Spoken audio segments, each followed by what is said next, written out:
Week, the Pennsylvania Senate passed 3 constitutional amendments, including voter ID. The package now awaits approval from the House. In Erie News Now, State Capitol correspondent Brendan Scanlon joins us live to break down the details and whether or not you'll see it on the ballot this spring. Good evening, Brendan. Hey there, Mike. Good evening. That's right. Senate Bill 1, sponsored by Erie's Republican State Senator Dan Laughlin, originally only included a voter ID constitutional amendment. It was ultimately saw an additional 2 constitutional amendments that were tacked on last week before it passed. Now, we're going to look specifically at that voter ID amendment and why some are against it and, of course, why some are for it.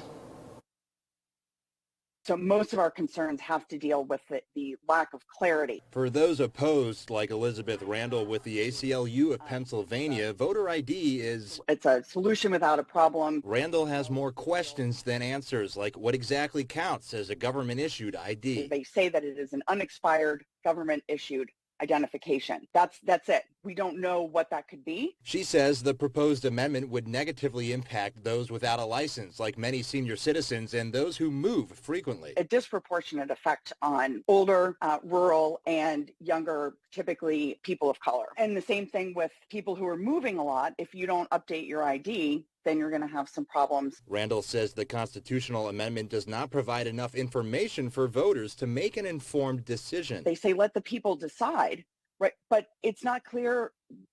I don't know what the voters exactly are deciding on. I think this is going to provide a level of comfort for a lot of people in Pennsylvania that their elections are safe and secure. But Senate Bill 1 sponsor Dan Laughlin says his constituents, as well as the majority of American voters, want voter ID. We have this distrust now of our voting process, and this is going to help ease those people's fear. Laughlin says he does not believe there is widespread voter fraud, but believes his legislation provides a common sense approach, especially for mail-in applications, which he says are currently accepted without proper identification. If you don't have either a social security number or a state-issued ID number, then there's just a box you check that says, well, I don't have one, and you move on and you can vote anyway. He acknowledges that some details need to be sorted, but that it will ultimately be handled by the whole legislature and the governor. The details of what ID that will be acceptable to use still needs to be ironed out.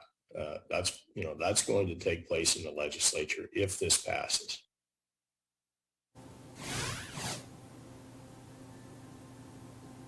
And as you just heard Laughlin telling us that if this is approved by voters on the ballot, then the legislature, both the House and Senate, as well as the governor, would sort of have to come together, make some compromises on some of those final details, because as you just heard, there are still many questions.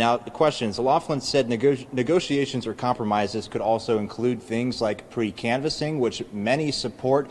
Laughlin telling us today that he also supports pre-canvassing. So I'll have much more information as far as what some of those compromises could look like and whether voter ID even stands a chance in the House, where it is currently awaiting approval. But for now, reporting live at the state capitol for Erie News Now, I'm Brendan Scanlon. Mike.